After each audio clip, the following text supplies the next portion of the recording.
और ये भी देखिए कि टॉपिक पे जो है एक तस्वीर जो है एक बड़ी गलत रखी जाती है।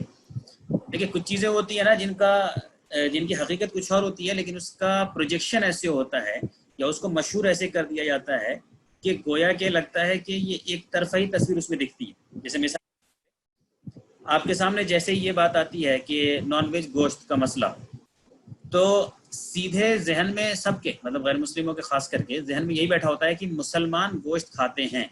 ये उनके जहन में एक बात, एक खाका उनके जहन में है कि मुसलमान गोश्त खाते हैं। तो यही होता है परसेप्शन, यानी कि जहन के अंदर एक बैठी हुई तस्वीर। तो मुसलमान गोश्त खाते हैं को हम दो तरह से समझ सकते हैं। एक तो ये कि क्या मुसलमान ही गोश्त खाते हैं, तो लोगों के जहन में गोया कि यही तस्वीर बनी है कि मुसलमान ही गोश्त खाते हैं। हालांकि सही जवाब यह है कि मुसलमान भी गोश्त खाते हैं। तो आपको चाहिए कि अगर आपकी बात हो किसी से और इत्मीनान से अगर बात हो, तो आप उसके सामने ये चीज़ पहले क्लियर कीजिए कि मुसलमान भी गोश्त खाते हैं, ना कि मुसलमान ही गोश्त खाते हैं। ये जब जब हिंदुओं को आप भड़काया जाता है मुसलमानों के खिलाफ, तो भड़काने में ये एक बड़ा मुद्दा होता है उनका कि भाई ये लोग जो है ना गोश्त खाते हैं। ये एक बड़ा मुद्दा होता है कि ये जो है गोश्त खाने वाले हैं। अब वो लोग भी इसे ऐसे ही ले लेते हैं इसको, वो लोग भी इसको ऐसे ही समझते हैं कि हाँ भाई ये मुसलमान लोग जो हैं ये सब गोश्त खाने वाले लोग हैं। कोई इसमें ये नहीं देख रहा है कि नहीं सब मुसलमान भी गोश्त खाते हैं, सभी गोश्त खाते हैं, तो ये मुसलमान भी खाते हैं। दुनिया के अंदर जो अलग अलग लोग रहते हैं, अलग अलग मान्यता के लोग रहते हैं, तो उसमें तकरीबन सभी धर्म के लोग जो हैं वो गोश्त खाते हैं, थोड़े को छोड़ के, बौद्ध और जैन को छोड़ करके। अब जो दुनिया की आबादी है, क्रिश्चियन की आबादी है, वो जनरल गोश्त खाते हैं। अथीस्ट जो अपने आप को कहते हैं वो इन जनरल गोश्त खाते हैं, और जो बाकी किसी मजहब को मानते हैं नहीं मानते वो भी गोश्त खाते हैं। तो आमतौर पे तो ट्रेंड ये है कि गोश्त खाते हैं। लेकिन एक चीज़ जो खुद इंडिया के मुसलमान भी नहीं समझ पाते हैं सही से, वो ये कि आप जो ऐसा सोचते हैं, आपके नज़दीक भी जो ये सोच बनी हुई है कि गोया के इंडिया में मुसलमान गोश्त खाते हैं, तो ये गलत है। इंडिया में हिंदू भी खाते हैं और बल्कि बहुत बड़ी तादाद में खाते हैं गोश्त। यानी ये बात आपको समझ में आना चाहिए कि आपसे जब कोई कहे तो आप समझिए कि इंडिया में बड़ी तादाद में गोश्त खाते हैं। बल्कि एक जो सर्वे है, उस सर्वे के हिसाब से इंडिया की 71% पॉपुलेशन जो है, 71% पॉपुलेशन जो है वो गोश्त खाने वाली पॉपुलेशन है।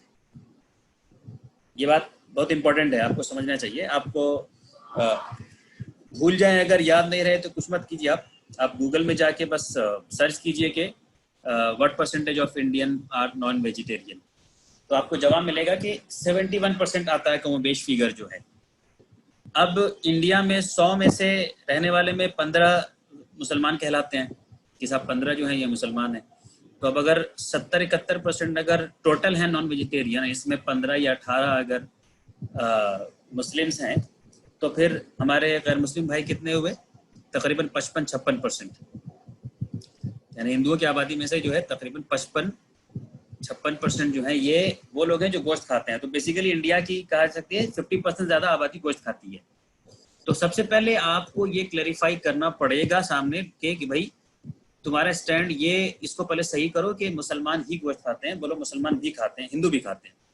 हिंदुओं के अंदर दलित होते हैं, दलितों की बड़ी आबादी गोश्त खाती है, और ब्राह्मण को छोड़ के बाकी सभी जो है उसमें गोश्त खाने वाले लोग मिलते हैं। ब्राह्मण भी थोड़े बहुत हैं जो गोश्त खाते हैं। तो इस टॉपिक पे परसेप्शन बहुत इंपॉर्टेंट है कि जहन में क्या बैठा हुआ है, लोगों के जहन में क्या बात बैठी हुई है। ठीक वैसे ही जैसे कि जहन में लोगों के यह बैठा दिया गया है कि साहब इस जमीन पे जो खून रेजियां हुई है, खून बहा है, वो धर्म के नाम पे सबसे ज्यादा बहा है। ये तस्वीर बनी हुई है। हालांकि आप जब डेटा को देखने जाएंगे तो डेटा फिर इसको सपोर्ट नहीं करता है, यानी आंकड़ा जो है इसको सपोर्ट नहीं करता है। जो लोग कम्युनिस्ट कहलाते हैं, जो लोग खुदा को नहीं मानते हैं, ये रशिया के अंदर, ये चाइना के अंदर देखिए कितने कितने लोगों का कत्ल किया गया। ये वर्ल्ड वार जितने हुए, ये वर्ल्ड वार कोई धर्म की बुनियाद पे नहीं हुए थे। इसमें क्रिश्चियंस और क्रिश्चियंस ही आपस में लड़ रहे थे, वो कोई रिलीजियन की लड़ाई नहीं थी। तो ये परसेप्शन लोगों के अंदर बैठ गया होता है कि धर्म के नाम पे से खून बहा है, और हमारा भी हाँ में हाँ मिलाने लगते हैं। वहां पे भी बताना है कि नहीं ये गलत बात है, आप डेटा लाइए, धर्म के नाम पे ज्यादा खून नहीं बहा है, खून किसी के नाम पे है, दोनों ही गलत है। बहरहाल तो उसी तरह ये गोश्त खाने के मसले पे भी ये परसेप्शन दूर करना इंपॉर्टेंट है कि मुसलमान गोश्त खाते हैं। बताइए कि हर कोई गोश्त खाता है। हाँ, अब हम ये समझा सकते हैं कि हम क्यों गोश्त खाते हैं, ये हम समझा सकते हैं। हिंदू इसलिए खाते हैं क्योंकि हिंदुओं के कल्चर में, ट्रेडिशन में ज़माने से चला आ रहा है। उनके यहाँ गोश्त खाना असल में कभी मना हुआ ही नहीं था, ये इंपॉर्टेंट है। हिंदुओं के यहाँ गोश्त खाना शुरू से चला आ रहा है, वो कभी मना था नहीं।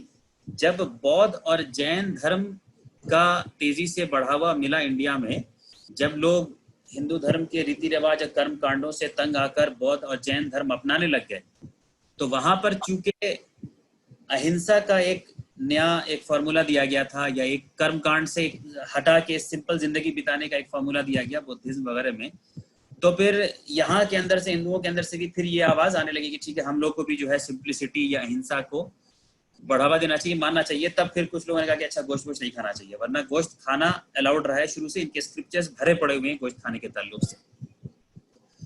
तो जब ये टॉपिक आए तो आपको नंबर 1 तो क्लियर वही करना है कि गोश्त सब कोई खाते हैं। इंडिया के 71% पॉपुलेशन खाती है, वर्ल्ड के अंदर बड़ी तादाद में लोग खाते हैं। अब हम इसको देखेंगे कि इसको हम कैसे समझाएंगे किसी आदमी के सामने, और समझाने के ताल्लुक से जैसे मैंने बताया कि हमेशा लॉजिकली समझाना चाहिए, अकली दलाइल से, कॉमन सेंस से, और फिर किताबों के सहारा लेकर के भी। तो इसमें आपको ये पहले तो समझाना है, यानी ये वाजे करना है कि लोगों के नज़दीक जो ये बना हुआ इमेज कि गोश्त खाना या नॉनवेज खाना गोया कि किसी को मार करके खाना, तो वो कहते हैं कि ये जो है ये किलिंग है, ये जीव हत्या है। तो आप ये समझा दीजिए सबसे पहले कि अल्लाह पाक ने या उस ईश्वर ने, हमारे क्रिएटर ने मनुष्य को ऐसा बनाया है कि मनुष्य का आहार या मनुष्य की जो ग़िज़ा है या इसका जो डाइट है सिर्फ और सिर्फ जो है लिविंग थिंग ही है। यानी इंसान जो खाएगा वो लिविंग थिंग ही खाएगा, इंसान नॉन लिविंग थिंग खा के जिंदा नहीं रह सकता है। अब आप नज़र डालिए, आप जितनी भी चीज़ें खाते हैं A to Z, अब ये गलत एक कैटेगरी बन गई है हम लोग के यहाँ के साहब, वेजिटेरियन और नॉन वेजिटेरियन। वेजिटेरियन का समझा जाता है कि वो लोग जो बिना किसी जीव हत्या के खाते हैं, हालांकि वो भी कहीं ना कहीं जीव की हत्या ही करते हैं। तो आप चाहे रोटी चावल दाल खाते हो, सब्जी खाते हो, गाजर मूली खाते हो, फल खाते हो, ये सब के सब लिविंग थिंग है। अब तो ये साइंस ने साबित कर दिया है। पहले के दौर में लोग नहीं जानते थे, तो पहले के दौर में शायद ये समझा जाता था कि ये गोया कि लिविंग थिंग नहीं है, लेकिन अब ये साबित हो गया है कि ये भी लिविंग थिंग है। तो चाहे आप वेजिटेरियन हो चाहे नॉन वेजिटेरियन हो, आपकी ग़िज़ा, आपका डाइट सिर्फ और सिर्फ लिविंग थिंग है। इस दुनिया में कोई भी आदमी जिंदा ही नहीं रह सकता नॉन लिविंग थिंग खा के। नॉन लिविंग थिंग खाने का मतलब है कि फिर आपको ईटा पत्थर भूसा ये सब खाना खा के जिंदा रहना पड़ेगा। तो ऐसा कोई भी नहीं करता, हर कोई जो है सो वो लिविंग थिंग ही खाता है। तो ये पहले क्लियर कर लीजिए कि डिस्कशन इस बात पे होना चाहिए कि क्या इंसान किसी दूसरे लिविंग थिंग को कंज्यूम कर सकता है या नहीं कर सकता है। अगर आंसर यह है कि नहीं, लिविंग थिंग को कंज्यूम नहीं कर सकता है, तो ठीक है, फिर किसी भी तरह का लिविंग थिंग का कंजम्पशन नहीं हो। फिर जो है खेतों से फसल को नहीं काटा जाए, फिर जो है गाजर मूली नहीं उखाड़ा जाए, फिर जो है सो फलों को नहीं तोड़ा जाए, फिर किसी भी तरह का खाना नहीं खाया जाए। और अब तो ये भी साबित हो गया है साइंटिफिकली कि ये जो पेड़ है, पौधे हैं, इनको भी दर्द का भी एहसास होता है। ऐसा नहीं है कि हम जब उनका फसल काट रहे हैं, हम जब गाजर मूली काट रहे हैं तो वहाँ पे दर्द नहीं होता है। उनको भी दर्द होता है, उनको खुशी की फीलिंग भी होती है, लेकिन उनके दर्द की आवाज़ जो है हमारे कान सुन नहीं सकते हैं। हमारे कान के जो सुनने का रेंज है 20 हर्ट्ज से लेके 20,000 हर्ट्ज, उससे बाहर का वो फ्रीक्वेंसी है, इसलिए हम सुन नहीं सकते हैं। लेकिन उनको भी दर्द होता है, उनको भी खुशी का एहसास होता है। बाज़ जगहों पे जो है फसल के अच्छे उगाने के लिए जो है म्यूज़िक को बजाया जाता है, म्यूज़िक प्ले किया जाता है कि इस अच्छे म्यूज़िक में ये जो है और अच्छा फील करते हैं और अच्छा इनका ग्रोथ होता है। तो फसल हो, वेज हो, जो भी चीज़ हो, वो सब के सब लिविंग थिंग है। उनके अंदर भी जो है फीलिंग्स भी है कुछ, जो कि अब हमें मालूम चलने लगा है। तो लिविंग थिंग या जानदार जिसको हम कहते हैं, उसको खाने की इजाज़त है या नहीं है, हम इस पर और आगे बढ़ते हैं। इसके बाद लोगों का जो क्वेश्चन होता है डायरेक्टली कि साहब आप जो है क्यों किसी को भी जानवर को भी जो है आप अपने मर्जी से खाइएगा, क्यों आप उसको इस्तेमाल कीजिएगा, ये आपको राइट जो है, ये आपको हक जो है, ये किसने दिया है कि आप उसको खाइएगा। ये एतराज़ जो है आता है लोगों की तरफ से। तो सबसे पहले तो और एक और बात कही जाती है हमारे यहाँ, हमारे इंडिया में, जैसे मैंने बताया था कि हमारे यहाँ लोग जो है इमोशनल ज़्यादा होते हैं, जज्बाती ज़्यादा होते हैं और फैक्चुअल कम होते हैं, हकीकत से कम बात करते हैं। तो इस इमोशन में क्या होता है, एक बात कही जाती है बड़ी हमारे इंडियन हिंदू ट्रेडिशन में कि सभी जीव जो है समान हैं, या फिर सभी जीव जो है वो सभी जीव जंतु एक ही परिवार से हैं, सभी एक ही फैमिली से हैं। तो ठीक है, अगर इसका मफहूम ये समझा जाए, इसका मतलब ये समझा जाए कि सभी जीव जंतु सभी उसी अल्लाह के बनाए हुए हैं, अल्लाह की तख्लीक है, तब तो वो ठीक है, तब तो इसमें कोई हर्ज नहीं है समझने में। लेकिन अगर इससे ये समझा जाए कि सभी जीव जंतु एक ही कैटेगरी के अंदर आएंगे या सभी एक ही लेवल पर आएंगे, सभी का एक ही स्टेटस है, तो ये बात फिर गलत हो जाएगी। और ये बात कोई नहीं मानता, ना मुसलमान मानता, ना हिंदू मानता, ना क्रिश्चियन मानता, ना एथीस्ट मानता। एक फैमिली का मतलब ये हो गया कि जहां पे आप इंसानों को रख रहे हैं वहीं पे जानवरों को भी रख रहे हैं, वहीं पे पेड़ पौधों को भी रख रहे हैं। तो ऐसा होता नहीं है। आप अगर दुनिया में कोई इंसान अगर किसी इंसान का अगर कत्ल कर दे तो उसके ऊपर जो है सेक्शन लग जाता है, अदालती कार्रवाई होती है, उसको सजा मिलती है, इसलिए कि उसने किसी इंसान का कत्ल कर दिया था। आपसे एक दिन में के अंदर पता नहीं कितनी चोटियां आपके पैर के नीचे मारी जाती हैं। सांप को देख करके, सांप के डर से आप सांप को मार देते हैं। कोई आके इसमें नहीं कहता कि भाई अब तुम्हारे ऊपर कोई केस चलेगा क्योंकि तुमने किसी सांप को मार दिया, या तुमने किसी कीड़े को मार दिया, या तुमने किसी जहरीले जानवर को मार दिया। कोई अदालत इसकी कार्रवाई नहीं करती है, क्योंकि ये समझ जाते हैं कि नहीं साहब, ये इसके अपनी सेफ्टी के लिए जरूरी था। हो सकता है सांप जो है डस लेता, हो सकता है ये जानवर जो है इसको नुकसान पहुंचा देता। तो जबान से तो हमारे यहाँ कहा यह जाता है कि है एक फैमिली के, लेकिन अमली तौर पे प्रैक्टिकली वो किया नहीं जाता है। तो आपको ये भी क्लेरिफाई करना पड़ेगा कि भाई हम लोग जानवर को और पेड़ पौधों को इंसान की तरह ट्रीट नहीं करते हैं, और ट्रीट कर भी नहीं सकते, क्योंकि वो एक अलग क्रिएचर है, ये एक अलग क्रिएचर है। आप घरों में लोगों को बुलाते हैं, लोगों से मिलते हैं, लोगों से मिलना जुलना करते हैं, लोगों से बातचीत करते हैं। आप ये नहीं कहते हैं कि आज जो है आज शाम हमारे यहाँ किसी घोड़े की दावत है, आज हमारे यहाँ कुछ बकरियां जो है मेहमान हैं, आज हमारे यहाँ जो है सो कुछ बंदर आने वाले हैं, उनको हमने दावत पे बुलाया है, चाय की दावत पे बुलाया है। आप ऐसा नहीं कहते हैं। ऑब्वियसली बड़ी लॉजिकल एब्सर्ड सी बात हो जाएगी। ये आप इंसानों के लिए कहते हैं, तो इंसानों के बराबर हम जानवरों को ट्रीट नहीं करते हैं। लेकिन इंडिया में ये चीज़ों को कहा जाता है, इन चीज़ों के ऊपर जोर दिया जाता है इमोशनली, क्योंकि ये लोग इमोशनल ज़्यादा होते हैं। फैक्चुअली वो भी ऐसा नहीं करते हैं। ना आप जानवर को इंसान के बराबर ट्रीट करते हैं, पेड़ पौधों को तो फिर और भी ट्रीट नहीं करते हैं। आपने कोई घास उखाड़ दिया, आप इतना फसल तोड़ लाए, जरूरत पड़ी तो पेड़ों को काट दिया, हजारों हजारों पेड़ों को काट दिया, लाखों लाखों पेड़ों को काट दिया। अभी जब कोई बीमारी चलती है जानवरों के अंदर, तो उन जानवरों को फिर आप मारते हैं। ये अभी का न्यूज़ है, कहीं पर का है कि वो सुअरों के अंदर बहुत सारी बीमारी फैल रही है, तो फिर वहां पर उन सुअरों को मारा जाएगा। बर्ड फ्लू चलता है तो फिर आप उसमें चिड़िया को मारते हैं, चिकन फ्लू चलता है तो फिर चिकन को मारते हैं। तो बीमारियां चलती है तो आप जानवरों को मार देते हैं, तो क्या उनकी उसके ऊपर फिर केस होता है क्या उसके ऊपर कहा जाता है कि अरे भाई भारतीय परंपरा में, हमारे हिंदू सनातनी परंपरा में जो है ये सब एक ही परिवार के हैं, तो इनको मारा गया तो अब इसके खिलाफ कार्रवाई हो, केस हो? तो ऐसा कोई भी नहीं करता है। वो आप नुकसान से बचने के लिए करते हैं बेसिकली, कि इनसे नुकसान ना हो जाए, इसलिए हम कर रहे हैं। तो यहाँ पे बॉटम लाइन ये है कि इंसान और जानवर और पेड़ पौधे एक स्टेटस, एक कैटेगरी के मखलूक नहीं है। हाँ, ये जरूर है कि ये सब अल्लाह के बनाए हुए मखलूक है। तो सवाल ये है कि फिर इनका इस्तेमाल कैसे होगा? तो इसका जवाब एक ही है कि जिसने बनाया है वो बताएगा कि इसका इस्तेमाल कैसे होगा। हमें उसके गाइडेंस को देखना पड़ेगा। ये बात कही जाती है कि साहब आप क्यों जानवर को जो है आप खाने के लिए इस्तेमाल करेंगे? आपको किसने हक दिया है? आपने तो उसको पैदा नहीं किया था, आपने उसको जिंदगी नहीं दी थी, तो फिर आपको क्या हक है कि आप उसकी जान ले लें और आप उसको खाने के काम में इस्तेमाल करें? ये चौथा पॉइंट है। तो इसको भी आप ये समझाइए कि भाई ठीक है, खाने की बात या उनको ज़बह करने की बात तो बाद की आएगी। सवाल यहाँ पे ये है, पहला सवाल ये उठता है कि क्या हम जानवरों को किसी भी तौर पे इस्तेमाल कर सकते हैं? सवाल तो ये होना चाहिए पहले कि क्या हम जानवरों को, हमने जिंदगी नहीं दी उनको, तो क्या हम उनका किसी भी तौर पे इस्तेमाल कर सकते हैं? अब हम प्रैक्टिकली ये देखते हैं कि जानवरों का इस्तेमाल तो हम लोग हर डे टू डे लाइफ में कर रहे हैं। कंपनीज की इकोनॉमी चल रही है। मुर्गी अंडा देती है, मुर्गी इसलिए तो अंडा नहीं दे रही है कि हम उसको खाने के काम में ले आए, वो तो अंडा दे रही है ताकि उससे चूजा निकलेगा। उस अंडे को हम लोग खाते हैं, उस अंडे से पता नहीं, आमलेट से पता नहीं कितने तरह का आइटम बनता है। हम घोड़े को कितने कामों में यूज करते हैं। घोड़े को जो है हमारी आर्मी यूज करती है, सिपाही यूज करते हैं, लोग यूज करते हैं, बहुत सारे कामों में इस्तेमाल किया जाता है, ट्रांसपोर्टेशन के काम में इस्तेमाल किया जाता है। तो क्या हम लोगों ने पहले घोड़ा से परमिशन लिया है? क्या घोड़ा से कोई कॉन्ट्रैक्ट साइन हुआ है इंसानों का कि भाई हम तुमको इस्तेमाल आगे के कुछ सालों तक के लिए तुम परमिशन दो, तुम जो है सो यहाँ पे खड़े हो जाओ और घोड़ा गाड़ी को तुम खींचो? नहीं, ऑब्वियसली नहीं हुआ है। तो हमें किसने हक दिया ये कि हम घोड़े का भी इस्तेमाल करें? किसी ने हमें हक नहीं दिया। अच्छा, क्या आप यही काम किसी इंसान के साथ कर सकते हैं क्या? जैसा आप घोड़े के ऊपर चढ़ जाते हैं, सवारी करते हैं, क्या आप किसी इंसान की कंधे के ऊपर भी चढ़ के बोलेंगे चलो भाई जरा हमको वो आगे तक छोड़ दो? नहीं, आप ऐसा नहीं करेंगे। आप ऐसा करेंगे तो वो इंसान आपको पकड़ के पिटाई करेगा आपकी। तो इंसान और घोड़े में तो आप खुद ही फर्क कर रहे हैं। घोड़े की सवारी कर रहे हैं, उससे उसके जरिए पता नहीं कितना कितना काम हो रहा है। तो ये हक फिर हमें किसने दिया कि हम घोड़े को इस काम में इस्तेमाल करें?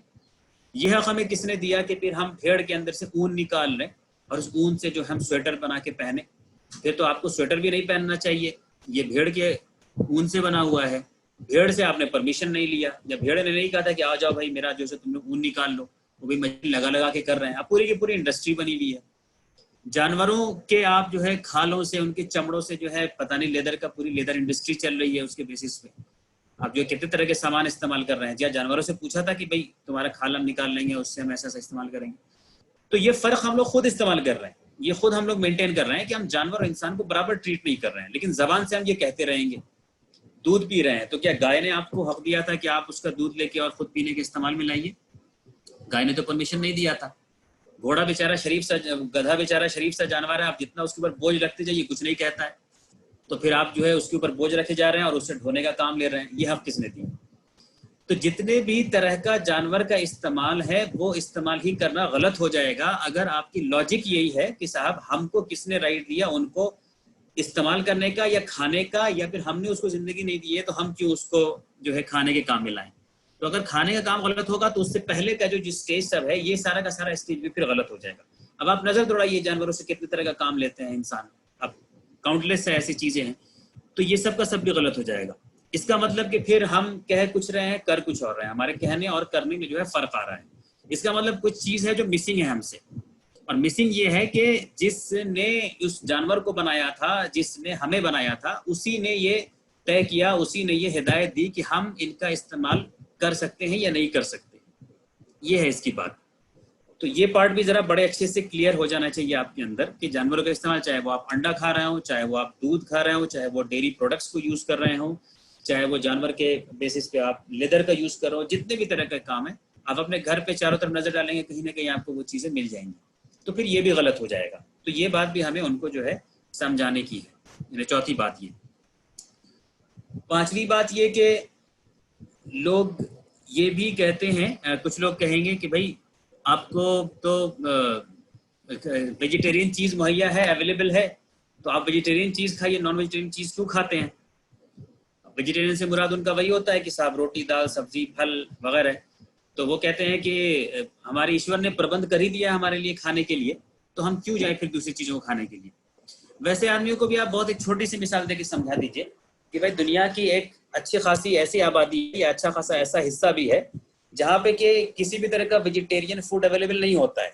मिसाल के तौर पे ये जो ठंडे जगह होते हैं, जो बिल्कुल सर्द जगह होता है, ये जो रशिया का बहुत सारा इलाका है या आइसलैंड का इलाका है, और जो बिल्कुल कोल्ड आइस वाले कंट्रीज होते हैं, वहाँ पे कोई ऑप्शन नहीं होता फसल उगाने का या खेती करने का। वहाँ पे इंसान प्योरली जो है वो डिपेंडेंट होता है इसी जानवरों के ऊपर, मछलियों के ऊपर, इन्हीं सब चीज़ों के ऊपर डिपेंडेंट होता है। तो आप पूछिए कि भाई क्या वो लोग फिर क्या करेंगे? अगर ईश्वर ने मना किया था तो ईश्वर तो फिर ऐसे लोगों को भूखा मारने के लिए दुनिया में भेजा है कि ये कुछ खा ही नहीं सकते हैं, इनके पास खाने के लिए कुछ नहीं है, चूंकि वहाँ पे खेती नहीं हो सकती, वहाँ पे फसल नहीं उग सकता।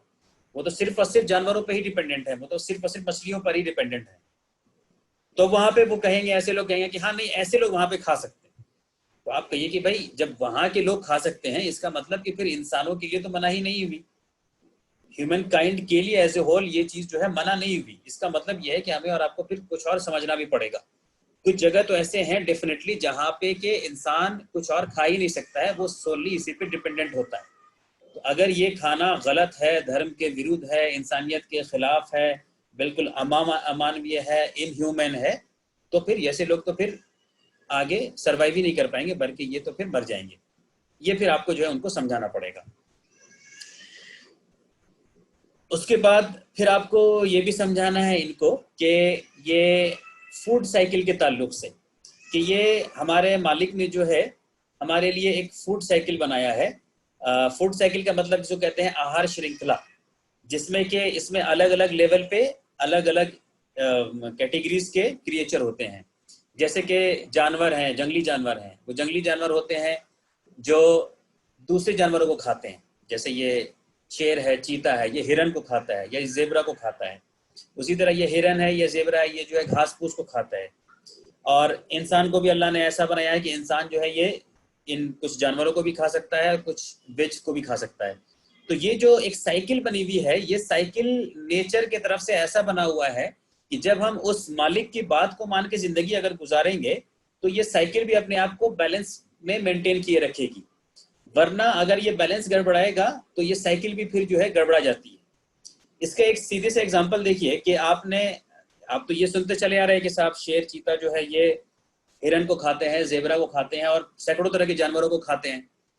तो लॉजिकली ये लगना चाहिए लोगों को अकल से कि भाई ये इतने इतने जानवरों को खाएंगे तो इसका मतलब फिर ये जानवर तो खत्म हो जाएंगे, फिर ये जिन जानवरों को खाते हैं।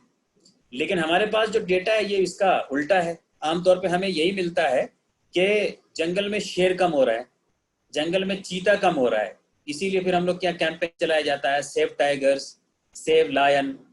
इसलिए कि उस मालिक ने उसकी तादाद भी, उनके नंबर्स भी ऐसे रखे हैं कि अगर हमारे तरफ से गड़बड़ी नहीं हो, हम अगर डिसबैलेंस नहीं करें एनवायरनमेंट को, तो ये बैलेंस फिर बना रहेगा। तो अल्लाह ने ऐसा बैलेंस रखा है कि वो उनके नंबर्स वो बैलेंस रहेंगे, वो गड़बड़ाएंगे नहीं। ये इंसान का इंटरवेंशन होता है जिसकी वजह से प्रॉब्लम होता है। वरना आप देखिए इनकी जो तादाद होती है, हर दिन पूरे दुनिया में लाखों करोड़ों मुर्गियों को, चिकन को जो है लोग खाते हैं करोड़ों की तादाद में।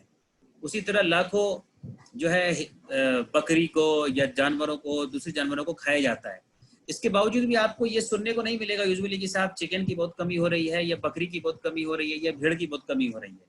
ये आपको नहीं मिलेगा न्यूज़ आपको सुनने में, क्योंकि ये तादाद, ये बैलेंस भी अल्लाह पाक ने बनाया हुआ है कि ये बैलेंस्ड वे में रहेंगे, प्रोवाइडेड कि तुम कुछ गड़बड़ ना करो। तो अगर जिन लोगों को लगता है कि नहीं साहब ऐसा नहीं खाना चाहिए, तो उनके हिसाब से तो हम बकरी और ये मुर्गी ये सब खाएंगे तो ये सब धीरे धीरे खत्म हो जाने चाहिए। बट ऐसा नहीं है, खत्म ये नहीं हो रहा है। खत्म ये हो रहा है कि इंसान जब जानवरों, जंगल के साथ जब ज्यादती कर रहा है तो वहाँ पे शेर कम हो जा रहा है, वहाँ पे टाइगर कम हो जा रहा है, वहाँ पे प्रॉब्लम आ जा रहा है। प्रॉब्लम यहाँ पे नहीं आ रहा है।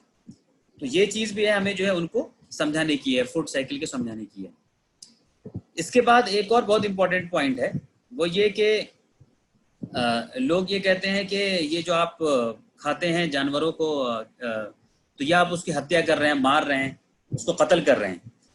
तो अगर किसी जानदार की जान को लेना, किसी जानदार के, यानी कि पेड़ पौधे की बात अभी हम नहीं कर रहे हैं, अगर इन्हीं का लॉजिक ले लिया जाए, क्योंकि पेड़ पौधे में फिर कुछ लॉजिक ले आते हैं कि नहीं साहब देखिए पेड़ पौधे में तो जो है ना वो थोड़ा कम ये होता है, फैकल्टीज होता है। जैसे जानवरों में देखने का, बोलने का, सूंघने का, ये सब होता है, पेड़ पौधे में थोड़ा कम होता है, तो इसलिए वो इससे अलग है। तो यहाँ पर जो है ना लोग फिर जानवरों को, पेड़ पौधों को फर्क कर देते हैं। तो ठीक है, जो उसका फर्क भी कर देते हैं, तो वो ये समझ लें कि जब वो रोटी का एक निवाला अपने मुंह में डालने जा रहे हों, रोटी का एक टुकड़ा या चावल का एक लुकमा अपने मुंह में डालने जा रहे हों, तो ये समझ लें कि इस एक लुकमे के पीछे हजारों और लाखों कीड़े मकोड़ों की कुर्बानी शामिल है। हजारों लाखों कीड़ों की कुर्बानी के बाद जो है उनको ये रोटी का एक लुकमा नसीब हो रहा है। कैसे नसीब हो रहा है? आप जानते हैं कि जब खेतों में फसल को उगाया जाता है तो उस फसल को दूसरे कीड़े मकोड़े, ये टिड्डे नुकसान ना पहुंचाएं, इसके लिए उन कीड़े मकोड़ों और टिड्डों को मारा जाता है। उनको मारा जाता है, इसके लिए बाकायदा पेस्टिसाइड्स तैयार किए जाते हैं। पेस्टिसाइड का मकसद ही ये होता है कि इसके जरिए उन कीड़े मकोड़ों को मार दिया जाए। यानी आप कत्ल कर रहे हैं, यहाँ पे किसका कत्ल कर रहे हैं? कीड़ों मकोड़ों का। क्यों मार रहे हैं आप उसको? इसलिए मार रहे हैं ताकि आपकी फसल बची रह जाए। तो फसल बची रह जाए, इसके लिए आप लाखों करोड़ों की तादाद में कीड़ों मकोड़ों को मार रहे हैं। उनको मारने के बाद आपने फसल को बचाए रखा, फिर आपने फसल को काटा, फिर उससे आप जो है रोटी और चावल खा रहे हैं। तो ये रोटी और चावल आपको ऐसे फ्री में नहीं मिल गया, बल्कि इसके पीछे हजारों और लाखों की तादाद में जो है कीड़ों की जान गई। अब वो कीड़े भी जानदार थे, और सिर्फ इसमें नहीं, खेती के दौरान तो अलग अलग स्टेजेस पे इनकी जान जाती है, बहुत अलग अलग स्टेजेस पे जान जाती है। जब जुताई होती है, जानवर जोतते हैं, उस टाइम प्लाइंग जिसको कहते हैं, तो उस टाइम में भी इनके पैरों के नीचे दब के पता नहीं कितने कीड़े मकोड़े मर जाते हैं। अलग अलग स्टेजेस में जब भी काम हो रहा है, चाहे उसमें ट्रैक्टर चल रहा हो, चाहे उसमें कुछ भी चल रहा हो, तो वहां पे भी कितने सारे कीड़े मकोड़े नीचे दब के मर जा रहे हैं। तो अगर उसूल ये बनाया है कि किसी भी जानदार को हम यूज नहीं कर सकते या जान भी नहीं ले सकते, फिर आपको रोटी भी नहीं खाना चाहिए, फिर आपको चावल भी नहीं खाना चाहिए, फिर आपको खेत का कोई भी चीज नहीं खाना चाहिए बेसिकली। इसलिए कि वहां पर यानी पहले तो हम लोग बात कर रहे थे इस बात की कि फसल के अंदर भी जान होता है, हम तो उसकी बात कर रहे थे। अब हम बात कर रहे हैं कि इन जानवरों की कैटेगरी में से कुछ कैटेगरी के जानवरों की मौत, यानी ये इंसेक्ट्स हैं, ये कीड़े मकोड़े हैं, ये टिड्डे हैं जो बहुत सारे हैं, और थोड़े मोड़ी तादाद में नहीं, हजारों या शायद करोड़ों की तादाद में मौत होती है उनकी एक एक खेत के अंदर में, साल भर के अंदर में।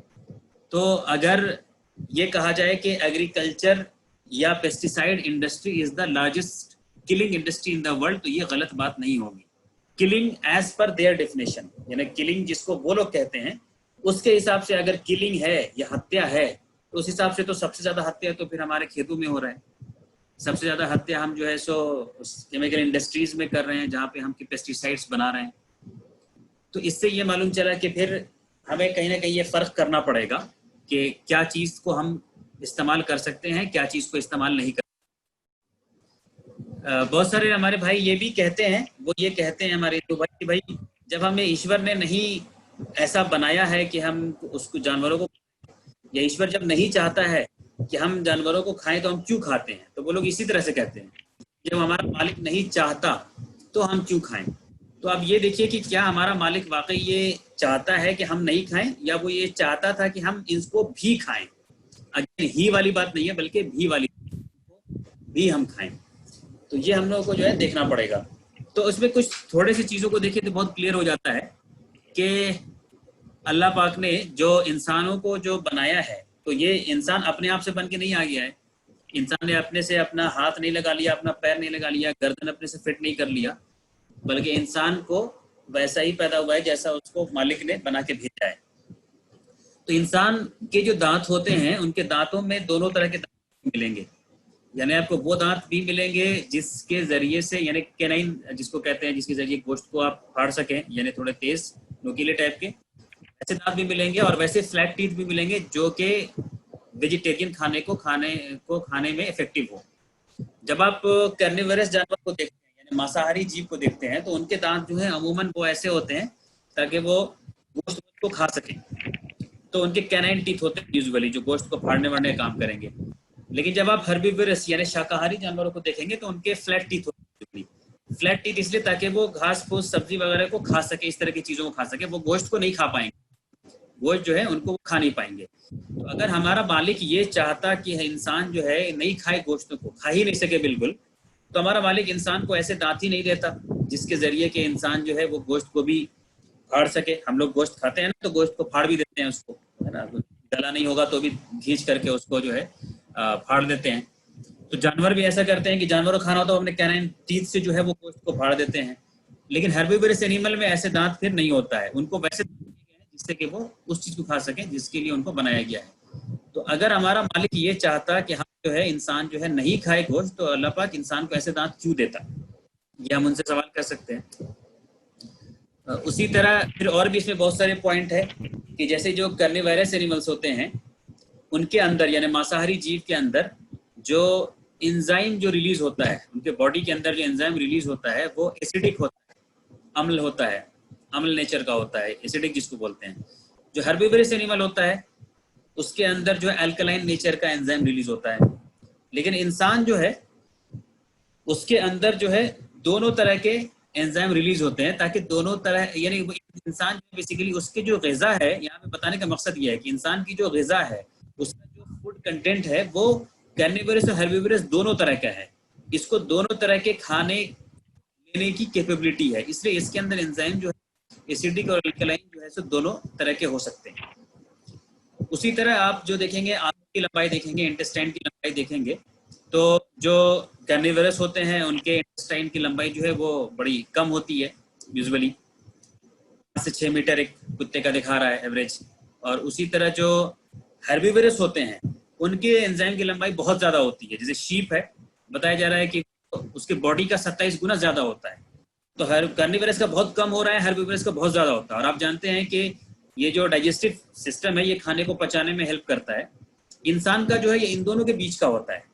तो इससे भी गोया कि एक इशारा ऐसा मिल रहा है कि जैसे इंसान फूड का जो हैबिट होगा इंसान के खाने का जो हैबिट होगा वो इन दोनों तरह के जानवरों को होगा या इन दोनों तरह के जानवरों के बीच का होगा, ये समझ लीजिए।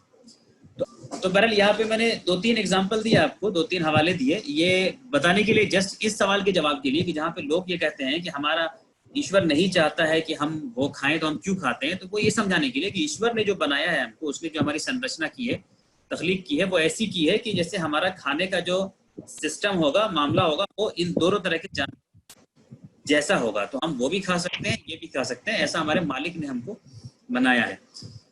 तो ये तो कुछ अकली दलाइल थे, लॉजिकल आर्गुमेंट्स थे, जो कि हम उनके सामने रख सकते हैं। और इसके अलावा और भी बहुत सारे आर्गुमेंट्स जो आप रख सकते हैं उनको। तो इसमें अगेन हमारा मकसद ये नहीं होगा कि हम उनको नीचा दिखाते हैं या डिफीट करते हैं, बल्कि हमारा मकसद होगा ध्यान इस तरफ अट्रैक्ट करना कि ये चीज़ें उनके पास मिसिंग है, ये चीज़ें इन चीज़ों के ऊपर वो गौर नहीं कर रहे हैं। क्योंकि होता यह है अमली तौर पे कि वो लोग जो भी मानते चले आते हैं वो बस इसीलिए मानते हैं कि नहीं साहब ये मना है खाना, ये मुसलमान लोग गोश्त खाते हैं, हमारे धर्म में अलाउड नहीं है, बस वो इतनी समझते हैं। 2-3 चीज़ समझते हैं कि भाई जानवरों को नहीं मारना चाहिए, नहीं खाना चाहिए, हमारे धर्म में जो है सो अलाउड नहीं है, और ये उनको लगता है कि ये गलत भी है। तो आप उनको पहले समझाइए लॉजिकली कि कैसे जो है उनका पूरा का पूरा बिलीफ सिस्टम ही इस मामले में गड़बड़ है, और कैसे, जैसे मैंने समराइज अगर मैं करूँ शुरू से आखिर तक, पहले तो उनके सामने आपको जहन साजी करनी है कि मुसलमान के अलावा भी बहुत सारे खाते हैं, हिंदुओं में ज़्यादातर आबादी खाती है गोश्त जो खाते हैं। दूसरी बात ये आपको उनके सामने वाजे करना है कि इंसान सिर्फ और सिर्फ लिविंग थिंग ही खा सकता है, उसकी कुछ खाएगा ही नहीं, वरना वो जिंदा ही नहीं रहेगा। फिर आप ये समझाइए कि इंसान, जानवर, पेड़ पौधे को एक कैटेगरी में रखना गलत है, क्योंकि ऐसा कोई भी अमल नहीं करता, आप भी अमल ऐसा नहीं करते। आप सांप को जहरीला देखेंगे तो मार देंगे, आपको कोई जानवर आपके ऊपर भड़केगा तो आप उसको मार देंगे, आप ऐसा इंसान के साथ नहीं करते हैं। चौथा आप ये समझिए कि जानवरों का इस्तेमाल वो भी करते हैं, उनको किसने हक दिया है? स्वेटर नहीं पहन सकते, फिर लेदर का पर्स नहीं रख सकते, फिर कोई भी काम, कोई भी चीज, फिर आप घर में फर्नीचर भी नहीं रख सकते, पेड़ों को काट करके उसको बनाया, लकड़ी बनाया गया है, घर में हर तरह का लकड़ी का आइटम गलत हो जाएगा। तो ये चीजें फिर आप समझाइए। फिर आप ये दिखाइए उनको कि कैसे वेजिटेरियन फूड खाने वाले लोग भी उस खाने के पीछे ये गौर करें कि कैसे जानवरों, हजारों, लाखों, करोड़ों, अरबों मकोड़ों की मौत होती है, उसको मारा ही जाता है इसलिए ताकि आपको ये खाना मिल सके। तो आपके वेजिटेरियन फूड मिलने के लिए जरूरी होता है कि इन सबको जो है आप मारें, ठीक है। उसके बाद फिर अगर कोई ये कहते हैं कि नहीं हमें ऊपर वाले ने ऐसा नहीं बनाया है, तो आप बताइए कि ऊपर वाले ने कैसा बनाया है हमें? हम लोग अपनी मर्जी से नहीं आ गए दुनिया में, अपने आप को डिजाइन नहीं किया खुद से। उसने हमारे दांतों को, हमारे डाइजेस्टिव सिस्टम को, हमारे बॉडी को ऐसा बनाया है कि ये दोनों तरह के खाने को ले सकता है। अच्छा, ये जो जंगली जानवर है, जैसे अब ये जंगली जानवर शेर है, चीता है, कितना भी भूखा रहेगा, आप उसके सामने फल सब्जी जाके रख देंगे तो वो ऐसा नहीं है फल सब्जी खाएगा, क्योंकि उसको ऊपर वाले ने ऐसे ही प्रोग्राम करके बनाया है। वो फल सब्जी नहीं खाएगा, चाहे उसका बॉडी उसके लिए नहीं है, सूटेबल नहीं है। उसका बॉडी सिर्फ जानवरों को खाने के लिए सूटेबल है, गोश्त के लिए सूटेबल है। उसी तरह अगर कोई बकरी है, गाय है, वो अगर बहुत भूखी है तो ऐसा नहीं है आप उसके सामने कबाब रख देंगे तो वो कबाब खाना शुरू कर देगा। उसका बॉडी उसके लिए सूटेबल नहीं है, उसका बॉडी सूटेबल है उसी तरह के वेजिटेरियन खाने को खाने के लिए। लेकिन इंसान का बॉडी जो है वो दोनों तरह के खानों के लिए सूटेबल है। इसके साथ साथ आपको ये भी क्लैरिफाई करना होगा कि इस्लाम के अंदर जानवरों को खाने की परमिसिबिलिटी है, यानी ये परमिशन है, ऐसा जरूरी नहीं है कि हर हालत में। बहुत सारे मुसलमान होते हैं जो नहीं खाते हैं गोश्त, आप जानते होंगे, आपके फैमिली मेंबर्स में से होंगे, आपके खुद अपने कई लोग होंगे जो नहीं खाते हैं गोश्त। तो ये बात भी आप समझा दीजिए उनको कि ऐसा ना समझे वो कि भाई हर मुसलमान गोश्त खाता है या जरूरी होता है। बताइए कई सारे लोग नहीं खाते हैं, ये पर्सनल चॉइस की चीज है। हाँ, इसमें न्यूट्रिशन जो है वो ज्यादा गोश्त से आता है, और ये बहुत सारी न्यूट्रिशन मिलता है, ये भी सच है। और ये भी सच है कि ज्यादती करने से भी नुकसान होता है। आप किसी चीज की ज्यादती करेंगे तो नुकसान होगा, तो गोश्त की ज्यादती करेंगे तो भी नुकसान होगा। तो ये एक पर्सनल चॉइस है इंसान का अपना कि वो इसको किस चीज को कितना खाना चाहता है। लेकिन जहां तक इजाजत की बात है, हलाल हराम की बात है, तो ऊपर वाले ने इसको अलाउ किया है। और मैंने जैसे आपसे कहा, घर में भी ये अलाउड है, अलाउड था पहले से और आज भी अलाउड है, ये मना नहीं था। हिंदू धर्म के अंदर जानवरों के ताल्लुक से आई है बात, लेकिन गोश्त खाने को लेकर मनाही नहीं थी, बल्कि हिंदू टेक्स्ट में जो आपको अच्छा, एक फर्क ये है कि मुसलमान जानवर को, यानी ये फर्क हम लोग को समझना जरूरी है कि हम कहते हैं ना कि हम हलाल, ये भी समझा दीजिए, हालांकि मैं आगे भी थोड़ा कवर करूंगा। तो ये समझा दीजिए कि ऐसे जानवरों को मारना फ्री में, कि भाई कोई जानवर है आप उसको ऐसे ही मार दे बिना किसी वजह की, ये तो गलत है। इसको इस्लाम में अलाउ नहीं किया गया है। लेकिन अगर आप किसी अपने यूज के लिए, पर्पस के लिए अगर मार रहे हैं तो उसका तब वो जो है उसके लिए ऊपर वाले ने आपको अलाउ किया है। मैंने एक सेशन में बताया था कुरान की कई आयतों के हवाले से कि कैसे अल्लाह पाक ने इंसान को, ये पूरा यूनिवर्स, ये तख्लीक जितनी भी अल्लाह पाक ने की है, ये इंसानों के लिए की है। मैंने आयतों को देखा कि आपको बताया था, अल्लाह ने ये सारी चीजें जो बनाई है वो इंसानों के लिए बनाई है, लेकिन इंसान को यहाँ के लिए नहीं बनाया है, इंसान को आखिरत के लिए बनाया है। तो ये जो जानवर है, ये पेड़ पौधे, ये सूरज, ये चांद, ये जमीन, ये सितारे, ये इंसान के लिए बना है। और अल्लाह पाक ने कहा है कि हमने तुम्हारे मुसख्खर कर दिया है, तुम्हारे कंट्रोल करने के लिए कर दिया है, कि तुम अब इसको यूज करो, इसका तुम इस्तेमाल करो, बेस्ट इस्तेमाल करो। तो हमारे लिए जानवरों और पेड़ पौधों का इस्तेमाल करना जो है अल्लाह ने हमारे लिए अलाउ किया है। उसमें फिर बताया है कि किस किस कैटेगरी के जानवर हैं जिनको कि तुम खा सकते हो, उनको खाने का काम में लाया जा सकता है। तो इस्लाम के अंदर जानवरों को जो सो कॉल्ड किलिंग है वो खाने के लिए है। इस्लाम के अंदर कोई बलि का कंसेप्ट नहीं है, जो ये हिंदी वर्ड होता है बलि, इस फर्क को जरा समझिएगा। आपने ये बलि वर्ड सुना होगा, हिंदू धर्म में बहुत है, हिंदू स्क्रिप्चर्स में भरा पड़ा हुआ है बलि के ताल्लुक से। बलि जो होता है वो आमतौर पे मतलब होता है जैसे कि खुदा को खुश करने के लिए, किसी भगवान को, किसी देवी देवता को खुश करने के लिए किया जाता है। इस्लाम में इसका कंसेप्ट नहीं है। इस्लाम में कंसेप्ट यह है कि गोश्त अल्लाह तक पहुंचेगा, न खून अल्लाह तक पहुंचेगा, सिर्फ तकवा तुम्हारा पहुंचेगा, कि अल्लाह ने तुम्हें परमिशन दिया है कि तुम खाने के लिए इसको इस्तेमाल कर सकते हो। तो इसका खाना तुम्ही को जाएगा, तुम्हें ही खाना है। इससे अल्लाह की खुशी या इससे अल्लाह खुश होएगा ऐसी कोई बात नहीं कि हम गोश्त खाएंगे तो अल्लाह खुश हो जाएगा। अल्लाह ने हमें परमिशन दिया है कि तुम जो जमीन पर रहोगे खाने के लिए तुम्हें अलाउ किया गया है। लेकिन हिंदू धर्म में क्या फर्क है कि वहां पे खाने के अलावा बलि देने का भी कंसेप्ट बहुत ज्यादा भरा पड़ा रहा, जानवरों की बलि देने का, जो आज भी बहुत सारी जगह राइज है। जाहिर सी बात है उसके बाद फिर वो खाते हैं उसको। लेकिन इस्लाम के अंदर ये परमिसिबिलिटी सिर्फ खाने के ताल्लुक से।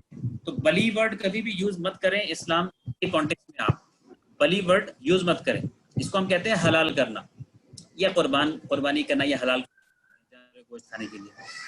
तो हिंदू धर्म में ये अलाउ था। जो आदमी आपसे सामने अगर ऐसा करता है या वो इस बात पे अड़ा रहता है कि नहीं साहब हमारे यहाँ अलाउ नहीं था, आप तो बस स्वामी विवेकानंद का एक दो कोटेशन अगर दिखा देंगे तो वो मोर देन इनफ होता है।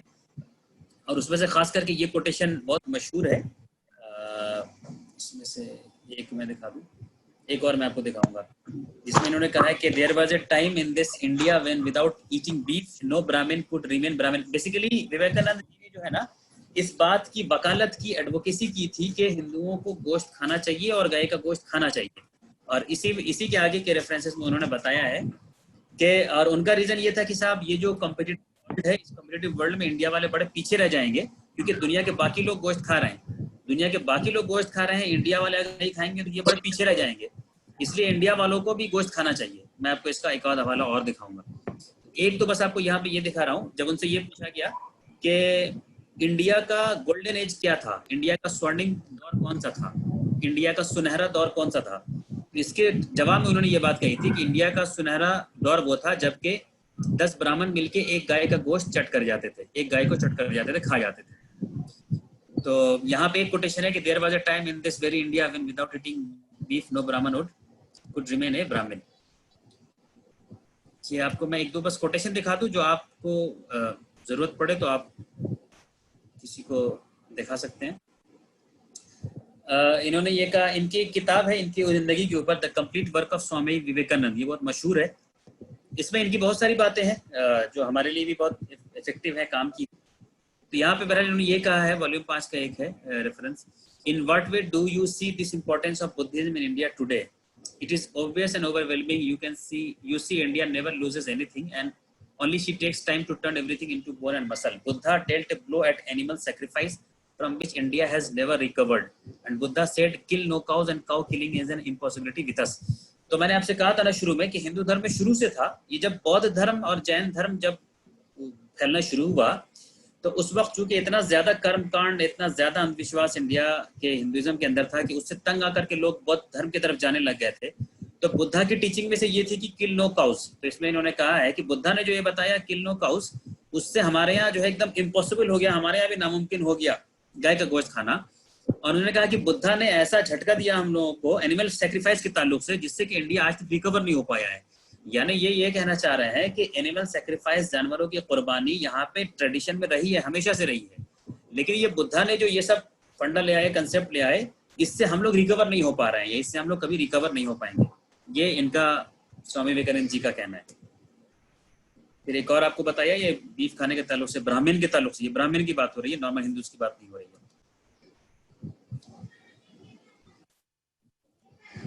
इसके अलावा आप बहरहाल अब इसमें मैं नहीं जाऊंगा, ये आप जानते हैं कि बहुत सारे जानवरों की कुर्बानी जो है हिंदू धर्म में आज भी दी जाती है। इसके ऊपर बहुत सारे वीडियोस हैं। बहरहाल हमारा उसमें मकसद ये नहीं होता है कि हम इस तरह की चीज़ें उनके साथ लाके शेयर करें, लेकिन बहुत सारे वीडियोस आज भी अवेलेबल हैं जहाँ पे बड़ी तादाद में जानवरों की जो है इनके यहाँ बलि दी जाती है। और आपको मालूम होगा कि वो बिल्कुल सीधे गर्दन काट दिया जाता है, वो बिल्कुल झटका होता है। वो सीधे जानवरों को लेते हैं और जो झटका देके उनको जो है काट देते हैं। इसमें एक बात और लास्ट में ये आती है कि कुछ लोगों को ये भी रहता है कि साहब जानवरों को जब गोश्त खाते हैं या काटते हैं तो जो है उनको बहुत ज़्यादा पेन होता है, उनको बहुत ज़्यादा दर्द होता है। तो कुछ साइंटिफिक एक्सपेरिमेंट्स किए गए हैं और उस साइंटिफिक एक्सपेरिमेंट्स में ये साबित किया गया है कि ये जो एक तो झटका का तरीका होता है जिसमें कि जानवर को आप सीधे गर्दन काट देते हैं, वो तरीका, और वो तरीका है जो इस्लाम बताता है कि बस उसकी जो है गले के थोड़े से जो है नस को वो काटा जाए और उससे जो है खून को निकलने दिया जाए। तो ये ज़बीहा जिसको हम कहते हैं, तो ये ज़बीहा में जानवर जो है कंपैरेटिवली काफ़ी कम पेन के साथ उसकी मौत होती है। ये बार बार आता रहा है, ये रिसर्च वर्क कई बार आता रहा है। ये लेटेस्ट अभी भी टाइम्स ऑफ इंडिया में हाल में भी आया है, तो इसका लिंक भी हम आपको शेयर कर देंगे। तो जो जानवर जो ज़बीहा के वक्त जो छटपटाते हुए दिखते हैं कि बहुत वो छटपटा रहे हैं, वो बहुत, तो वो बेसिकली खून के निकलने से जो उनके अंदर जो प्रेशर का डिफरेंस हो जाता है बॉडी के अंदर, तो वो डिफरेंस ऑफ प्रेशर की वजह से वो बेसिकली छटपटाना हमें आपको लगता है कि गालिबन वो छटपटा रहा है, लेकिन असल में वो डिफरेंस ऑफ प्रेशर की वजह से जो है उनका बॉडी वैसे वो रिएक्ट करता है। अदरवाइज उनको कंपैरेटिवली कम पेन होता है। ये कई बार एक्सपेरिमेंट किया जा चुका है कई दौर में, और साइंटिफिकली ये भी बात फिर सामने आती है कि भाई चूंकि ज़बीहा के अंदर जो है खून निकलने दिया जाता है और खून के अंदर जो है बहुत सारी बीमारियां और गंदगियां होती हैं, जर्म्स बैक्टीरिया होते हैं, तो वो भी उसके साथ बॉडी से निकल जाते हैं। इसलिए इंसान के अंदर जो है वो बीमारी फैलने का डर भी जो जरा वो कम रहता है ज़बीहा के अंदर। तो ये ज़बीहा का जो तरीका है, ये इसको साइंटिफिकली जो है ये ज़्यादा एक सही तरीका बताया जाता है। और उनको बताया था आपको कि यहूदियों के अंदर भी जो है इस तरह की चीज़ें हैं, वो लोग भी ज़बह अपने यहाँ करते हैं, कोशर कहते हैं वो लोग अपने यहाँ हलाल खाने को।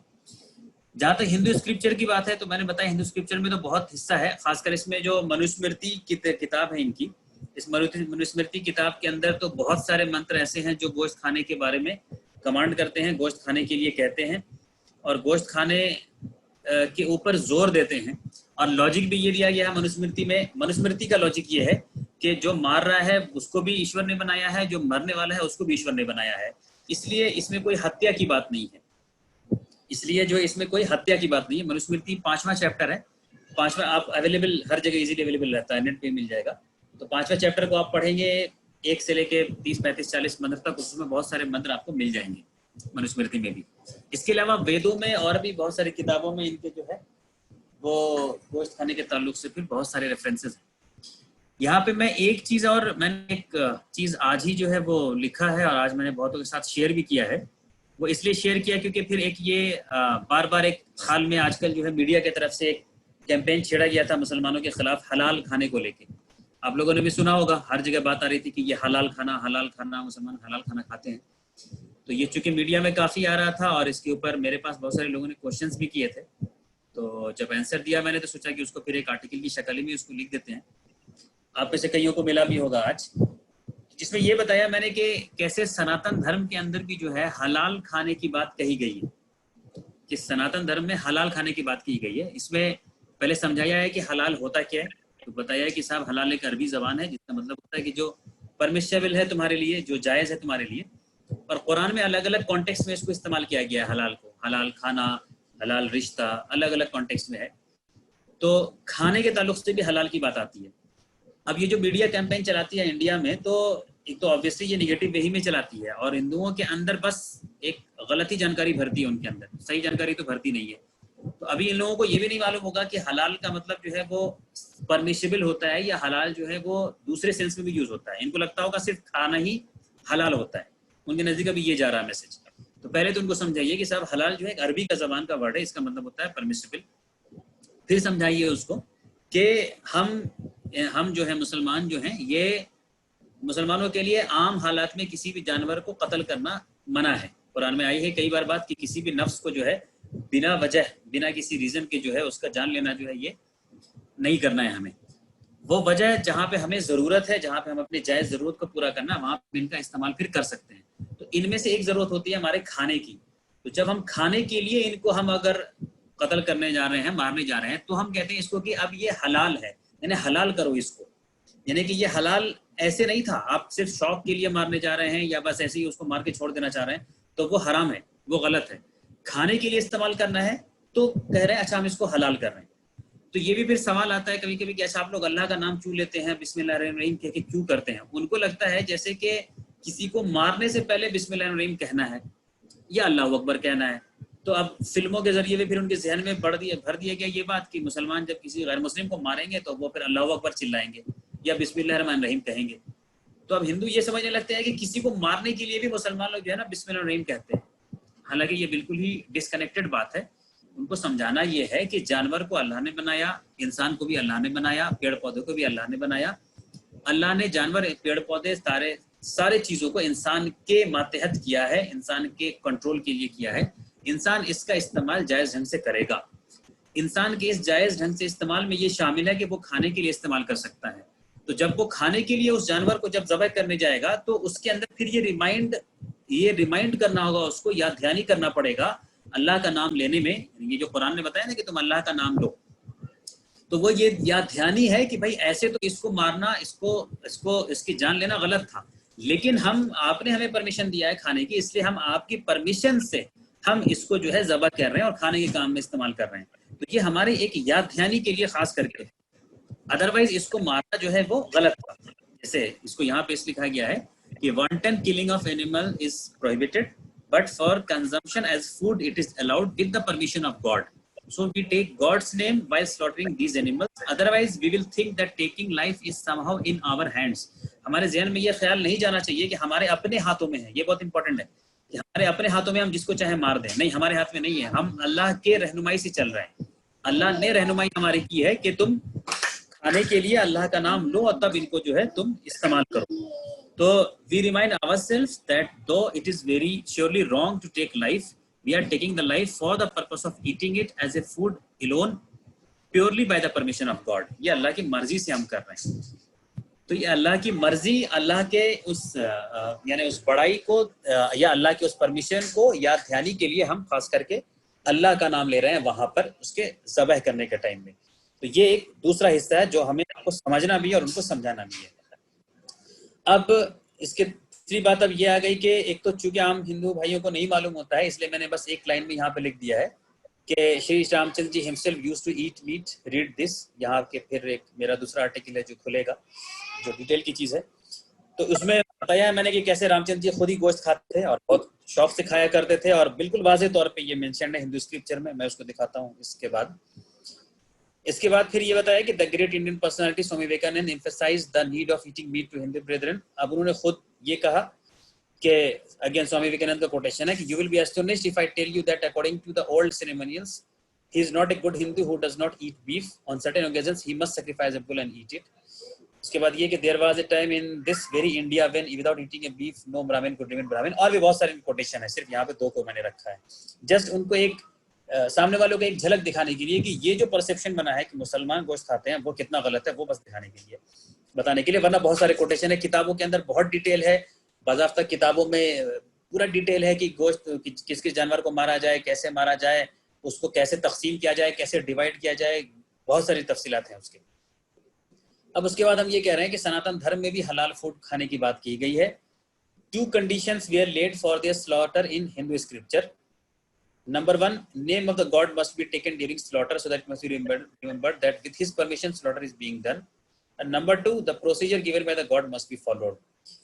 अब हमें इस डिटेल में नहीं जाना है कि साहब अब ये मनुस्मृति की ये बात है, ये बात कितनी लोगों ने लिखी होगी, कितने खुदा ने कही होगी, ये हमें मालूम नहीं, हम उसमें जाए क्यों। यहाँ पे तो हम सिर्फ जो ताले वाले कलिमतिन वाली बात है कि जो कॉमन टर्म्स की बात है, हम बस वो दिखा देना चाह रहे हैं इसमें कि जो कॉमन चीज़ें हैं हम हलाल करके खा रहे हैं, अदरवाइज हम इसको हराम समझते हैं। दूसरे स्क्रिप्चर में मिलता है तो हम उसको दिखा दे रहे हैं कि भाई देखिए ये बात तो आपके यहाँ भी कही जा रही है। तो नंबर 1 तो ये कि आपको इल्जाम नहीं लगाना चाहिए मुसलमानों पे, नंबर 1 ये। और नंबर 2, इल्जाम नहीं चाहिए प्लस आपको गलत खुद भी नहीं समझना चाहिए। एक तो हुआ कि आप इल्जाम लगा रहे हैं, दूसरा हुआ कि आप इल्जाम तो नहीं लगा रहे लेकिन उनको गलत समझ रहे हैं। तो आपको ये दोनों ही चीज नहीं करनी चाहिए क्योंकि आपके खुद स्क्रिप्चर ये कह रहे हैं। अब इसे मनुस्मृति का ये 5वां अध्याय का ये 33rd जो है ये मंत्र है, इसमें ये कहा गया है कि Who knows the जो शरीयत को जानता है उसको वो गोश्त नहीं खाना चाहिए जो विधान के अनुसार नहीं है। ये अविधीना वर्ड जो दिख रहा है, अविधीना का मतलब होता है कि जो शरीयत, जो लॉ है, रिलीजियस लॉ है, तो जो रिलीजियस लॉ के हिसाब से अगर गोश्त नहीं आया है तो उसको नहीं खाना चाहिए। हम भी यही कहते हैं कि साहब जब हम ज़बह करते हैं तो अपनी रिलीजियस लॉ के तहत ज़बह करते हैं, हम जब अल्लाह का नाम लेते हैं तो वो रिलीजियस लॉ के तहत आता है। उसी तरह फिर एक और ये कहा गया अगले 36वें मंत्र में कि a Brahmin must never eat the flesh of animals unhallowed by mantras, के मंत्र से पाक किए बिना जो है गोश्त को नहीं खाना चाहिए। यहाँ पे हिंदी में भी है, हिंदी जो पढ़ सकते हैं। अर्थात विधान को जानने वाले द्विज बिना आपत्ति काल में पड़े विधि रहित मांस को ना खाएं। विधि रहित मतलब बिना रिलीजियस जो रूलिंग्स है, गाइडलाइंस है उसको फॉलो किए हुए। और दूसरा इसमें ये कहा जा रहा है कि मंत्र से जो पाक नहीं किया गया है ना, मंत्रों से असंस्कृत मांस को कदापि नहीं खाएं। जो मंत्रों से पाक नहीं किया गया है, जिसमें मंत्रोच्चारण नहीं है, मे भी शायद ये रहा हो कि मंत्रों से ईश्वर का नाम नहीं लिया हो, मे भी शायद ये रहा हो, लेकिन ये तो कहा जा रहा है मंत्र का अगर नहीं किया है तो उसको ना खाएं। तो फिर ये कहा जा सकता है कि साहब इस तरह से तो इस लिहाज से, उस लॉजिक से तो आपके यहाँ भी फिर जो है हलाल वर्ड मैं यूज कर रहा हूँ, मतलब आपके रिलीजियस लॉज को फॉलो करते हुए खाने की बात जो है यहाँ पे कही गई है। तो ये मनुस्मृति का जो 5वां चैप्टर है ये भरा पड़ा हुआ है गोश्त खाने के ताल्लुक से। इसमें सिर्फ 2 मंत्र को रखा है, ये भरा पड़ा हुआ है। इसमें फिर मैंने एक ये हिस्सा भी कहा था, अब मैं आपको ये भी हिस्सा दिखा दूं कि Shri Ramchandra ji himself used to eat meat, read this करके। तो ये आर्टिकल भी मेरे ब्लॉग का ही खुलेगा। आप जानते हैं कि हमारे हिंदू भाई बहन जो है बहुत ज़्यादा, सबसे ज़्यादा अकीदत रखते हैं श्री रामचंद्र जी से और श्री कृष्ण जी से, बहुत ज़्यादा अकीदत रखते हैं। लेकिन जो वाल्मीकि रामायण है उसमें बहुत साफ तौर पे, बहुत वाज़ेह तौर पे जो है इस चीज़ का डिटेल है कि कैसे रामचंद्र जी जो है जंगल में थे तो वो गोश्त को खाया करते थे, और बहुत सारे मंत्र हैं उसमें, बहुत वाज़ेह है, बहुत क्लियर कट है। और मेरे इस आर्टिकल के रिस्पॉन्स में मुझे बहुत सारे हिंदुओं के मेल्स आए, बहुत सारों ने तो ब्लॉग पे भी लिखा, बहुत सारों ने मेल किया मुझे, और उसमें खुद बहुत सारों ने तस्लीम किया, एडमिट किया इस बात को कि हाँ रामचंद्र जी गोश्त खाते थे, मतलब इसके बुनियाद पे मान गया कि हाँ खाते थे। उसमें सब बहुत सारों ने तो ये भी कहा कि हाँ खा सकते हैं। उसमें कुछ लोग फिर अपने लॉजिक लाने लगे कि नहीं साहब वो जंगल में थे तब खाते थे, जंगल के बाद नहीं खाते होंगे। बहरहाल वो कुछ लोग लाते रहे, लेकिन बहुत सारे लोगों ने माना कि हाँ ये तो बात सही है कि गोश्त खाते थे। कुछ लोग कहने लगे नहीं साहब वो तो क्षत्रिय थे तो क्षत्रिय का धर्म है गोश्त खाना, वगैरह वगैरह। मेरे कहने का मतलब ये कि जब आप ये चीज़ दिखाएंगे उनको तो फिर उनके इल्जाम फिर सबड्यूड हो जाते हैं, कम हो जाते हैं या ख़त्म हो जाते हैं, तो खुद ही फिर समझने लगते हैं कि हाँ ये बात सही है। लेकिन ये आर्टिकल मैंने इसलिए नहीं लिखा था कि वाल्मीकि रामायण में गोश्त खाने की बात है, ये मकसद नहीं था। मकसद ये था कि उस जो गोश्त खाने की बात आई है उसको कैसे कुछ पब्लिकेशंस जो हैं वो झूठ उसको इंटरप्रेट कर देते हैं, उसके लिए मैंने एक्चुअली इसको लिखा था। आप समझ लीजिएगा, मैं समझाने की कोशिश करता हूँ। जैसे एक है ये वाल्मीकि रामायण का, तो इसमें एक सोर्स जो है जो मैंने लिया, सोर्स valmiki.iit, ये भी हिंदू सोर्स है जिसमें ट्रांसलेशन किया गया और ये सही ट्रांसलेशन किया गया। इसमें ये बताया गया है कि कैसे जो है having shown to Sita the mountain river Mandakini and gratifying her with meat, उसको गोश्त दिलाने या खिलाने के बाद, यहाँ पे ऊपर में मैंने बोल्ड किया हुआ है मानसेन वर्ड, मांस का मतलब गोश्त होता है, संस्कृत है, मांस मतलब गोश्त, गोश्त को जो है ग्रेटिफाई किया, कुल मिला के मतलब ये है कि गोश्त खिलाया। फिर आगे ये बात चल रही है इसमें, this meat is sacred, this is savoury roasted in fire. तो वो सीता कह रही है कि ये गोश्त बड़े अच्छे ढंग से पका हुआ है, बड़ा मजेदार है, बहुत अच्छा है गोश्त है, बहुत अच्छा लग रहा है। ये बहुत सीधा सा श्लोक है, इसका ट्रांसलेशन इसका ऐसा ही है। लेकिन एक हिंदू किताबों का एक पब्लिकेशन है, गीता प्रेस कहलाता है, बहुत मशहूर है, ये गोरखपुर से में है इसका हेड ऑफिस। जो नॉर्थ इंडिया के लोग हैं वो लोग सभी जानते होंगे इसको। गीता प्रेस गोरखपुर का आपको जो है किताब जो है की दुकान आपको अक्सर नॉर्थ इंडिया में रेलवे स्टेशन पे मिल जाएगी आपको। उनका जो पब्लिकेशन है उस पब्लिकेशन में उन्होंने बहुत बदमाशी की, और उन्होंने क्या किया कि उन्होंने गोश्त वर्ड का जो है ट्रांसलेशन जो है क्या कर दिया है, फ्रूट एंड वेजिटेबल कर दिया है। अगर आप देख सकते हैं तो यहाँ पे इंग्लिश में लिखा हुआ है मानसेन विथ मीट, है ना, लेकिन जब ट्रांसलेशन किया है उसका तो ट्रांसलेशन में उन्होंने कर दिया है फ्रूट एंड वेजिटेबल, फल मूल के। है इसका ट्रांसलेशन क्या किया है ना, फल मूल के, ये है बदमाशी, ये है बदमाशी। ठीक उसके नीचे का देखिए, इदम मेध्यम इदम स्वादु, कि ये जो है इसका, इस गोश्त का, इसका भी मतलब है गोश्त की, ये गोश्त जो है बड़ा मजेदार है। तो इसका ट्रांसलेशन इन्होंने क्या किया है हैदर, यहाँ देखिए क्या लिखा हुआ है, फल लिखा हुआ या फल फल लिखा हुआ है, फ्रूट। तो जो लोग हिंदी नहीं पढ़ पा रहे हैं वो समझ लें कि संस्कृत में वर्ड आया है गोश्त, मीट, उसका एक पब्लिकेशन जो गीता प्रेस गोरखपुर है, ये बदमाशी ये कर रहा है कि उसका ट्रांसलेट कर दे रहा है फ्रूट। और इसमें एक और बहरहाल, तो ये एक मैंने देखा, ऐसे कई सारे रेफरेंसेस हैं। अब ये देखिए दूसरा रेफरेंस है, यहाँ पे वाल्मीकि रामायण है, ये सब वाल्मीकि रामायण का रेफरेंस है। तो तत्र हत्वा चतुरु महामिर्गान, तब उन चारों जानवरों को मारने के बाद, हत्वा जो है हत्या से बना है, हत्या मतलब मारना, हत्वा मतलब मार के, उन चारों जानवरों को मारने के बाद फिर आगे कुछ बात चल रही है, क्या क्या जानवर है वो बताया गया। Being famished Rama Lakshmana hunted and killed, यहाँ दोनों की बात है, Ram and Lakshman, killed boar a rishi animal, a spotted deer and a great deer with black stripes, and quickly partaking the pure meat reached a tree by the evening to spend the night। यानी इन राम और लक्ष्मण ने जानवरों को मारा, उनका गोश्त लिया और उसके बाद उसको खाने के लिए जो है वो रात में पेड़ के पास पहुंच गए। अब उसका फिर ट्रांसलेशन इन लोगों ने जो किया है, गीता प्रेस गोरखपुर, उनकी गड़बड़ वो मैं दिखा रहा हूँ फिर। तो तत्र हत्वा, इसका मतलब है कि आफ्टर किलिंग, उनको मारने के बाद। लेकिन इसका ट्रांसलेशन में क्या है, अभी भी क्या किया इन्होंने, हाँ गोश्त कंदमूल कर दिया उसको कि ये कंदमूल था। तो ये भी है, ये है गड़बड़, ये ट्रांसलेशन में गड़बड़। तो ये इस तरह कुछ 3-4 जगह थे जो मैंने बस इस आर्टिकल में रखा है कि देखिए कैसे जो है ये गड़बड़ किया है। हालांकि अगेन जो बाकी दूसरे नॉर्मल सोर्सेज हैं उसमें आपको सही ट्रांसलेशन मिलेगा, ये खासकर गीता प्रेस गोरखपुर वाले जो हैं ये इसको गलत ट्रांसलेट करते हैं। तो और भी रेफरेंसेज है इसमें, 2-4 और हैं, फिर आप, मैं इतना डिटेल में नहीं जा रहा हूँ, बहुत सारे जगह पे हैं। हर जगह ये है कि भाई राम सीता लक्ष्मण ये लोग जो है गोश्त खा रहे हैं, गोश्त खाते थे, और ये एक वेल एक्सेप्टेड चीज थी, कोई इसमें हर्ज नहीं थी। तो आपसे अगर कोई बहस मुबासा करे या ज्यादा हुज्जत करे तो आप बताइए कि भाई जब श्री रामचंद्र जी गोश्त खा सकते थे तो हमारा आप क्यों नहीं खा सकते, जब आप भक्त हैं तो क्यों नहीं खा सकते, आप भी खा सकते हैं। पूछेंगे कहाँ खाते हैं आप, उनको ये दिखा दीजिए, आप ये लिंक शेयर कर सकते हैं, या आप ये आर्टिकल की शक्ल में वो भी दिखा सकते हैं। इसमें और भी बहुत सारे थे, मैंने छोड़ दिए वो सब। तो कहने का मतलब ये है कि हिंदू रिलीजन में ये अलाउड है, उनके यहाँ खाना है, लोग नहीं खाते। आप लेकिन आप वाजे कर दिए सामने को कि भाई आप नहीं खाना चाहते तो बिल्कुल मत खाइए, आप मत खाइए, लेकिन आप कम से कम आप खाने वालों को गलत मत समझते रहिए कि खाना जो है वो एक गलत बात है।